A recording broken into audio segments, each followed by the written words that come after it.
Martineau. Toi là, ça va faire. J'ai déjà essayé d'expliquer ça. À un moment donné, pouvez-vous régler ça?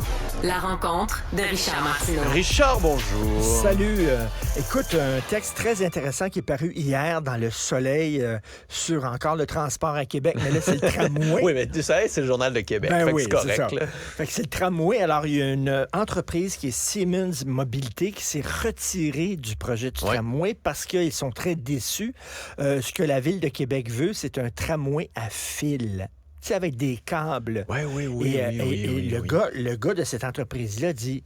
Ben voyons, ça défigure une ville. Écoute, il faut voir, entre autres, je suis allé à Naples, moi, et le tramway, c'est un tramway à fil. À Toronto aussi. C'est très laid. C'est vraiment... Et le gars de Siemens dit, ben, c'est une technologie des années 60. On n'est pas rendu là. On est dit, surtout une ville qui est aussi belle que Québec, de défigurer une ville comme Québec avec un tramway à fil. Le verglas, il semble qu'on a eu. Moi, il me semble le verglas qu'on vient d'avoir, c'est un argument de plus pour dire que les fils se mettent à casser puis que les arbres tombent là-dessus. Puis... Donc, non seulement le troisième lien, ça vivote, mais là, c'est le tramway qui vivote aussi. Christy, qu'est-ce qui se passe avec le transport en commun à Québec? Mais ça, c'est une méchante bonne question. Parce que ce qui est le plus hallucinant de Québec, c'est que tous ceux qui étaient pour le troisième lien, étaient viscéralement opposés au tramway. C'est qu'il y a comme personne qui avait une vue d'ensemble. Il y avait la gang du tramway de Québec qui était contre le troisième lien, puis tu avais la gang du troisième lien qui voulait pas, qui était contre le tramway, parce que c'est de l'argent public de trop. Et là tu peux être contre le tramway et le troisième lien. Là, tu peux être contre tout. Écoute, et Éric Duhem. C'est vraiment tout cas. Mais c'est fou, hein? En tout cas. Non, mais mais tu sais, c'est beaucoup, c'est des gros investissements. Donc, regarde le train léger à moi, Ottawa. j'en reviens pas qu'on pense encore à un tramway à fil, et comme tu le dis, d'autant plus avec le verglas, il me semble. Là. Comment ceux qui ont ça? Je veux te parler de la pièce de Robert Lepage sur Jean-Paul Riopelle. Oui. C'est les 100 ans de naissance de Riopelle cette année. Et là, on a demandé à Robert Lepage de faire une pièce sur sa vie. Et là, c'est un gars qui adore Robert Lepage qui va te parler. J'adore les pièces de Robert Lepage, mais j'ai été très déçu, je dois le dire. Oui? Il y a deux choses que j'aime de Robert Lepage. Premièrement, il est capable de prendre, il fait toujours ça dans ses meilleures pièces, il prend 4 fils totalement différents. 4 sujets, par exemple, ça peut être, je sais pas, Cocteau, ça peut être les carottes, ça peut être l'Inde. Puis là, il part avec ces 4 histoires-là, puis à la fin, il réussit de façon brillante à les amener ensemble. Et ce que j'aime de Robert Lepage, c'est ses digressions. Par exemple, sa pièce Les aiguilles et l'opium sur Cocteau, le cinéaste et le peintre Cocteau, il parlait de drogue, il parlait de plein d'affaires. Là, il part dans tous les sens, puis il revient puis la scénographie est extraordinaire aussi. Là. Mais là, il est tellement... Il a adopté une approche linéaire. Donc, vous voyez, il s'est passé ça en 46, puis en 47, puis en 48, il rencontre telle personne, puis là, il va dans un bar en 49, puis tout ça. Il est tellement pogné à raconter l'histoire. C'est comme un biopic. Ouais. Donc, il n'y a plus de place où tu n'entends plus la voix de Robert Lepage. Il fait rien que raconter la vie de Riopelle. Et c'est Luc Picard qui joue quand même. Picard. En fait, normalement, tout était là pour... Luc Picard qui est plus un comédien de cinéma qu'un comédien de scène, OK?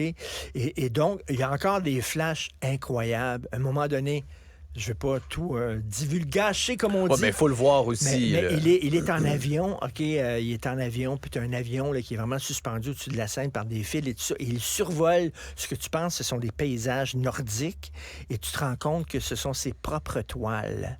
C'est les toiles de Riopelle qui survolent. C'est d'un flash, c'est magnifique. Tu t'ennuies jamais. À un moment donné, ils font du bateau sur la Seine. Ils projettent comme la surface d'un lac sur la Seine. Et là, il y a un bateau, il y a des gens qui rament là-dessus.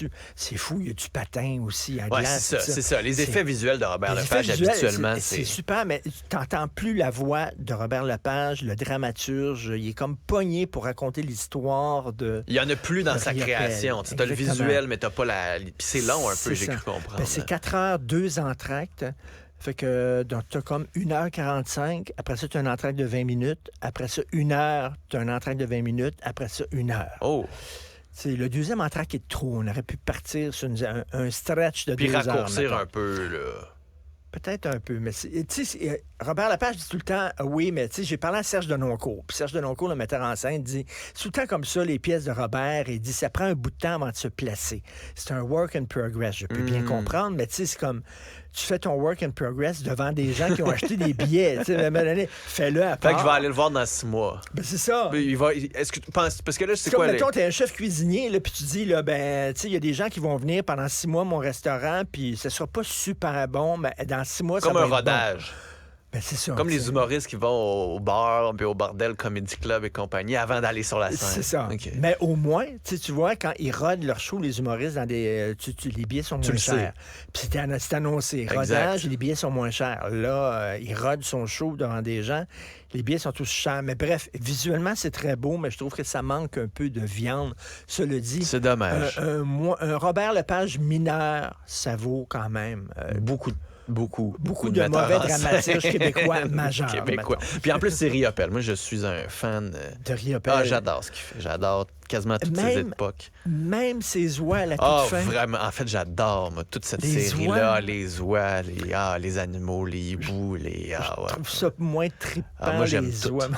Écoute, Moi, je suis un vrai fan. Il faut que tu voir ça. Ouais. Absolument. Mais moi, je disais en rigolant, c'est peut-être un peu méchant, mais on parle d'œuvres d'art qui sont créées par l'intelligence artificielle. Et je dis à Sophie, c'est la première pièce qui a été écrite par Wikipédia. Aïe, aïe, aïe, un peu de vitriol ici. Richard, Merci. bonne émission. Salut. Merci à toute l'équipe qui a travaillé sur l'émission. Merci à vous. À demain.